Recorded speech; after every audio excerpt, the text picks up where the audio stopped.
로마서 9장 1절부터 8절까지의 말씀 교독합니다. 1절 제가 먼저 읽습니다. 내가 그리스도 안에서 참말을 하고 거짓말을 아니하노라. 나에게 큰 근심이 있는 것과 마음에 그치지 않는 고통이 있는 것을 내 양심이 성령 안에서 나와 더불어 증언하노니 나의 형제 곧 고륙의 친척을 위하여 내 자신이 저주를 받아 그리스도에게서 끊어질지라도 원하는 바로라. 그들은 이스라엘 사람이라. 그들에게는 양자됨과 영광과 언약들과 율법을 세우신 것과 예배와 약속들이 있고 조상들도 그들의 것이요 육신으로 하면 그리스도가 그들에게서 나셨으니 그는 만물 위에 서서 세세 찬양을 받으실 하나님이시라. 아멘. 그러나 하나님의 말씀이 폐하해진 것 같지 않도다. 이스라엘에게서 난 그들이 다 이스라엘이 아니요 또한 아브라함의 씨가 다 그의 자녀가 아니라 오직 이삭으로부터 난 자라야 내 씨라 불리리라 하셨으니 함께 읽습니다. 곧 육신의 자녀가 하나님의 자녀가 아니요 오직 약속의 자녀가 씨로 여기심을 받느니라. 아멘.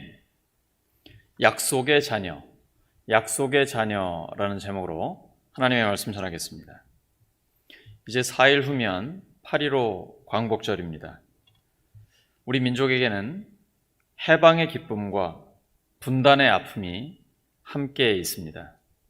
지금도 진행 중이죠. 한미연합훈련에 관련해서 북한에서는 안보 위기에 심각한 상황이 올 수 있다 이렇게 경고하는 메시지가 나오고 있고요. 오늘 본문에는 사도 바울이 가지고 있었던 민족을 사랑하는 마음이 잘 표현되어 있습니다. 바울은 세계 모든 민족에게 복음을 전하기 원했습니다. 그럼에도 불구하고 그는 항상 자기 민족을 기억하고 있었습니다. 새로운 도시에 들어갈 때마다 먼저 유대인 회당에 들어가서 복음을 전했습니다. 유대인들에게 핍박을 심각하게 받으면서도 멈추지 않고 동족을 구원하기 위해 최선을 다했습니다. 자기 민족을 사랑하는 민족주의가 극단으로 치우치면 국수주의가 됩니다. 그러면 히틀러의 나치 독일처럼 유대인 대학살과 민족 간의 전쟁 같은 비극이 일어나게 됩니다. 그 반대로 민족의 경계를 허무는 세계주의를 주창하기도 하지만 그것은 현실성이 떨어집니다. 왜냐하면 사람들은 본능적으로 자기 뿌리, 자기 민족에 대한 사랑이 있기 때문입니다. 오늘 본문에는 땅끝까지 복음을 전하는 동시에 자기 민족의 구원을 위해 헌신하는 균형 잡힌 민족애가 표현되어 있습니다. 바울은 자신이 그리스도에게서 끊어질지라도 민족이 구원받는 것을 원한다고 했습니다. 우리 지난주에 로마서 8장에서 그 무엇도 그리스도 안에 있는 하나님의 사랑에서 우리를 끊을 수 없다라고 되어 있습니다. 그런데 오늘은 그 그리스도의 사랑에서 끊어질지라도 그런 한이 있다 하더라도, 쉽게 말하면 내가 지옥에 가는 한이 있다 하더라도 우리 민족이 구원받기를 원한다. 그만큼 민족 구원을 열망하고 있습니다. 바울은 세계 선교에 가장 크게 쓰임 받았습니다. 하지만 그에게는 끊임없는 고통이자 큰 고민거리가 있었습니다. 그것은 바로 자신의 동족인 유대인이 복음을 거절하는 것입니다. 유대인들은 하나님의 율법을 지켜야만 구원받는다고 고집했습니다. 그 말은 하나님의 율법을 받은 자기들만 구원받는다는 것입니다. 율법이 없는 이방인들은, 우리 같은 이방인들은 하나님께서 지옥의 불쏘시개로 만들었다 이렇게 생각을 했습니다. 참 험악하죠? 그렇기 때문에 유대인들은 하나님의 율법이 아니라 오직 예수님의 십자가와 부활의 복음을 믿기만 하면 구원받는다는 이 복음을 너무나 싫어했습니다. 그들은 복음을 거절할 뿐 아니라 복음을 전하는 바울을 핍박했습니다. 사실 하나님께서 유대인을 택하신 것은 유대인은 구원하고 다른 민족은 다 멸하기 위해서가 아니었습니다. 하나님이 유대인을 택하신 것은 사명을 맡기시기 위한 겁니다. 그들을 통해 모든 민족을 구원하시려는 것이 하나님의 뜻입니다. 하나님께서 우리를 구원하신 것도 동일한 목적이 있습니다. 사명을 주시기 위함입니다. 베드로전서 2장 9절입니다. 시작. 너희는 택하신 족속이요 왕같은 제사장들이요 거룩한 나라요 그의 소유가 된 백성이니 이는 너희를 어두운 데서 불러내어 그의 기이한 빛에 들어가게 하신 이의 아름다운 덕을 선포하게 하려 하심이라. 아멘. 하나님께서 우리를 빛의 자녀로 부르신 것은 분명한 목적이 있습니다. 그 복음을 선포하고 복음에 합당한 삶을 살아서 한 사람 한 사람을 더 많이 구원하는 데 쓰임 받는 것입니다. 교회는 한 사람이 중요합니다. 한 사람에 집중해야 됩니다. 그 한 사람 한 사람을 통해서 하나님께서는 폭발적인 하나님 나라의 확장과 부흥을 일으켜 주시는 겁니다. 요한복음 1장 12절입니다. 영접하는 자 곧 그 이름을 믿는 자들에게는 하나님의 자녀가 되는 권세를 주셨습니다. 우리는 하나님의 약속으로 하나님의 자녀가 되었습니다. 어떻게 하나님을 아버지라고 부를 수 있습니까? 바로 이 약속이 있기 때문입니다. 예수님을 믿는 사람은 하나님의 자녀가 되는 권세가 주어졌습니다. 이 약속 때문에 오늘 우리 찬양한 것처럼 내가 하나님 앞에 나아가지 못할 그런 상황일지라도 나 자신을 볼 때나 내 삶을 볼 때는 도저히 내가 하나님을 아빠라고 부를 수 없을지라도 하나님은 먼저 나를 안아주시고 너그럽게 나를 품어주시고 늘 하나님의 은혜로 우리를 덮어주십니다. 그래서 우리는 하나님을 아빠라고 부를 수가 있는 것이죠. 하나님의 약속 때문에 그렇습니다. 우리는 하나님의 은혜로 약속의 자녀가 되었습니다. 약속의 자녀는 은혜 받은 사람입니다. 신명기 7장 7절입니다. 시작. 여호와께서 너희를 기뻐하시고 너희를 택하심은 너희가 다른 민족보다 수요가 많기 때문이 아니니라. 너희는 오히려 모든 민족 중에 가장 적으니라. 하나님께서 이스라엘을 택하신 것도 그들이 큰 민족이기 때문에 이 정도면 쓸만하다 그래서 선택하신 거 아닙니다. 이스라엘 잘 아시죠? 강원도보다 조금 더 클까요? 아주 작습니다. 하나님께서 택하셨어요. 뭐 큰 민족이라서 아닙니다. 그냥 하나님께서 일방적으로 은혜로 선택하셨습니다. 그래서 자랑할 것이 없습니다. 오직 하나님의 은혜로 선택받은 것입니다. 이런 은혜를 받은 사람들에게는 특징이 있습니다. 바울이 그것을 잘 드러냅니다. 바울은 동족인 유대인들에게 무자비한 핍박을 받았습니다. 하지만 그는 자신을 죽이려는 유대인을 위해 자기 생명을 바쳐서 기도를 합니다. 내가 그리스도에게서 끊어질지라도 내 민족 하나님 구원해 주세요. 바울은 말로만 그렇게 하는 게 아니라 삶으로 보여주었습니다. 핍박을 받으면서도 자기 민족을 살리기 위해 여러 도시를 다니면서 계속 유대인 회당에 들어가서 복음 전합니다. 자기가 죽을지도 모른다는 걸 알면서도 예루살렘을 향해 올라갔습니다. 유대인들도 택함을 받은 사람들이고 바울도 택함을 받은 사람입니다. 그런데 그 마음이 완전히 다릅니다. 우리는 이 마음에 주목해야 합니다. 유대인은 택함 받았다고 교만해서 이방인들을 멸시합니다.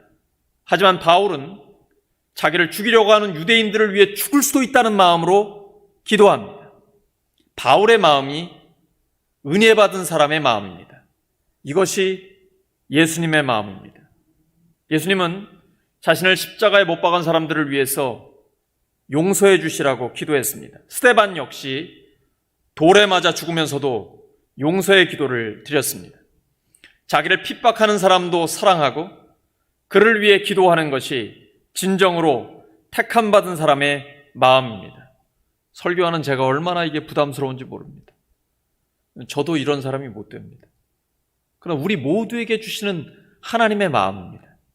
예수님이 먼저 보여주셨고 예수님의 제자 스데반이 예수님을 본받아서 또 보여줬고 바로 우리도 그렇게 살기를 원하는 것이 예수님의 마음입니다. 은혜 받은 자의 마음입니다. 이스라엘 백성들 데리고 출애굽한 모세가 시내산에 올라가 있는 동안에 백성들이 그걸 기다리지 못하고 금송아지 만들어 그거를 자기들 출애굽시켜 주신 신이라고 숭배하고 있습니다. 하나님 진노하셨고요. 모세야, 내가 너를 통해서 새로운 민족, 큰 민족 이루어줄게. 다 멸해버려야 되겠다. 그때 모세가 이렇게 기도했죠. 출애굽기 32장 32절입니다. 시작. 그러나 이제 그들의 죄를 사하시옵소서. 그렇지 아니하시면 원하건대 주께서 기록하신 책에서. 이 책이 무슨 책입니까? 생명책이죠. 어제 이제 김삼중 성도님 새가족 양육을 끝냈는데요. 제가 거듭해서 확인을 했습니다. 형제님, 만약에 지금 하나님이 부르신다면 천국 갈 수 있습니까? 갈 수 있다고 하시는 거예요. 처음에는 모르겠다고 그랬었는데 갈 수 있다고 자신 있게 하시는 거예요. 어떻게 이렇게 확신하십니까? 그랬더니 그 책에 써 있잖아요. 생명책에 이름이 써 있다라는 것이죠. 근데 모세는요, 저 민족 구원해 주세요. 하나님을 배신한 저 민족, 우상 숭배하는 저 민족 하나님 구원해 주세요. 그렇지 않으면 차라리 제 이름 지워주세요. 이렇게까지 간절한 마음을 가지고 민족 구원을 위해 기도했습니다. 이것이 바로 택함 받은 자의 마음이며 기도입니다. 유대인들은 하나님의 은혜로 선택받았습니다. 그런데 그들은 그것을 자기들만을 위한 것으로 여겼습니다. 바울도 하나님의 은혜를 받았습니다. 그러나 그는 하나님을 위하여 그리고 사람들을 위하여 자기 목숨을 내놓았습니다. 이제 우리는 어떻습니까? 우리의 마음은 유대인 같습니까? 아니면 바울 같습니까? 솔직히 저는 유대인 같을 때가 종종 있습니다. 그래서 말씀을 준비하면서 저 자신을 돌아보게 됩니다. 하나님, 저도 바울처럼 살게 해주세요. 예수님 마음 정말 품고 싶어요. 어떻게 하면 스데반처럼 그렇게 기도할 수 있습니까? 하나님 앞에 간구하는 것이죠. 그런 마음 갖게 해주세요. 하나님의 은혜로 선택받은 우리에게는 사명이 있습니다.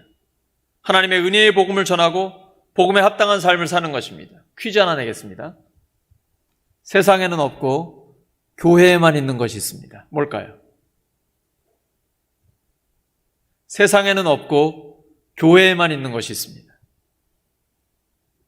하나님의 은혜입니다. 오직 하나님의 은혜입니다.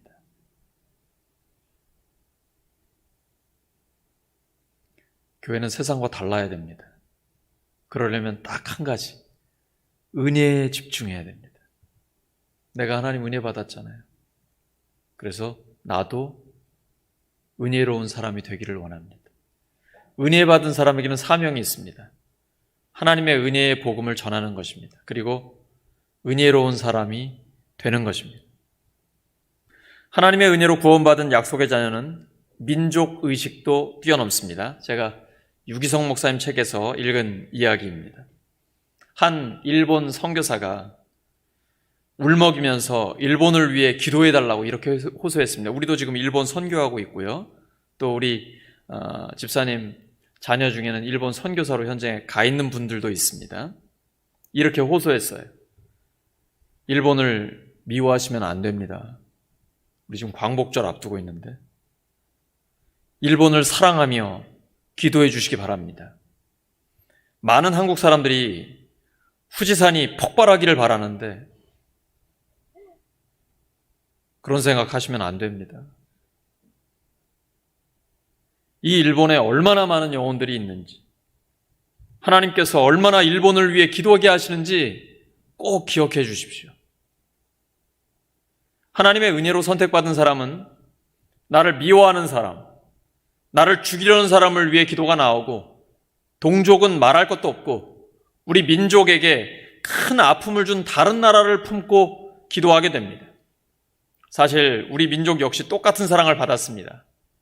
우리 민족에게 복음이 전해진 것도 선택받은 자들의 기도와 사랑이 있었기 때문입니다. 우리나라에 와서 순교한 최초의 외국인 선교사가 토마스 선교사입니다. 이 사람이 복음을 전하러 왔다가 대동강 모래사장에서 목베임을 당했습니다. 자신의 목을 치려는 나졸 박춘권에게 성경을 전하면서 그는 예수, 예수라고 외치며 죽었습니다. 어느 나라 사람입니까? 영국인입니다. 혈통으로 우리랑 아무 상관없습니다. 이것이 바로 은혜 받은 사람의 마음입니다. 은혜 받은 사람에게는 사명이 있습니다. 하나님의 은혜의 복음을 전하는 것입니다. 교회의 은혜가 사라지면 냉랭해집니다. 근데 성령이 충만해지면 다시 은혜로 충만해집니다. 우리 주변에는 도무지 예수님을 믿지 않을 것 같은 사람들이 있습니다. 우리 전도에 보면 알잖아요. 예수 믿는 사람들을 무섭게 핍박하는 자들도 있습니다. 그런 사람들 보면 여러분 어떤 마음 드십니까? 혹시 속으로 저런 사람 좀 없었으면 좋겠다. 그냥 저런 인간들은 다 지옥 갔으면 좋겠다. 혹시 막 속으로 이런 생각하세요? 아무리 어려워도 이것은 은혜 받은 사람의 마음이 아닙니다. 은혜 받은 사람은 그들이 아무리 핍박하고 해코지 하더라도 결코 그들을 포기하지 않습니다. 그들을 위해 눈물로 기도합니다. 그들도 하나님의 은혜로 변화되어 얼마든지 하나님의 큰 종이 될 수 있기 때문입니다. 사도 바울처럼 말입니다. 그리고 우리처럼 말입니다. 로마서 12장 14절입니다. 시작. 너희를 박해하는 자를 축복하라. 축복하고 저주하지 말라. 이것이 바로 예수님을 닮은 마음입니다. 원수를 사랑하고 핍박하는 자를 위해 기도하라. 주님 가르침이죠. 이것은 바울 자신의 심정이었을 것입니다. 그는 복음을 강하게 거부했던 사람이었습니다. 디모데전서 1장 13절입니다. 디모데전서 1장 13절 시작. 내가 전에는 비방자요 박해자요 폭행자였으나 도리어 긍휼을 입은 것은 내가 믿지 아니할 때에 알지 못하고 행하였음이니라. 사도 바울은 교회 핍박자였습니다. 그런데 그가 변화되어 교회 개척자가 되었습니다. 그러니 지금 복음을 박해한다고 해도, 지금 나를 괴롭히고 욕한다고 해도 그 사람이 영원히 버림받은 자라고 누가 단정할 수 있겠습니까? 바울도 이렇게 변화됐는데, 나도 이렇게 변화됐는데. 말씀 정리합니다. 로마서 9장 25절과 26절입니다. 시작. 그것은 하나님이 호세아의 귀 속에서 하신 말씀과 같습니다. 나는 내 백성이 아닌 사람을 내 백성이라고 하겠다. 내가 사랑하지 않던 백성을 사랑하는 백성이라고 하겠다. 너희는 내 백성이 아니다 하고 말씀하신 그곳에서 그들은 살아계신 하나님의 자녀라고 일컬음을 받을 것이다. 그렇습니다. 우리는 하나님의 은혜를 받은 약속의 자녀입니다. 하나님의 은혜를 받은 사람에게는 사명이 있습니다. 그 은혜의 복음을 전하는 것이며, 그리고 은혜로운 삶을 사는 것입니다. 한 사람을 끝까지 포기하지 말고 기도해서 하나님의 변화의 능력을 경험하는 우리 모두가 되기를 예수 그리스도의 이름으로 축원합니다. 함께 기도합니다. 이 시간 먼저 함께 통성으로 기도하겠습니다. 우리 교육부 이번 주일에는 유아유치부, 어린이교회, 청소년교회가 모두 함께 여름성경학교 여름수련회를 갖게 됩니다. 하나님, 코로나19로부터 안전하게 지켜주세요. 그리고 하나님을 찬양하면서 하나님을 경험하게 해주시고, 기도할 때 응답해 주시고, 말씀을 들을 때 그 삶이 변화되게 해주세요. 하나님의 말씀을 통해 꿈을 꾸게 하시고 그 꿈을 이루며 평생 주님과 동행하는 우리 다음 세대가 되게 하여 주시옵소서. 안전과 그리고 하나님의 말씀 선포, 성령의 충만한 역사를 위해서 기도해 주시기를 부탁드립니다. 그리고 이 시간 주신 말씀을 붙들고 우리는 하나님의 은혜를 받은 약속의 자녀입니다. 은혜 받은 우리에게는 사명이 있습니다. 하나님의 은혜의 복음을 전하는 것입니다. 그리고 은혜로운 사람으로 사는 것입니다. 우리 합심 기도의 제목을 가지고 우리가 기도할 때 응답하신다는 확신 가지고 주여 한번 부르고 담대하게 나갑니다. 주여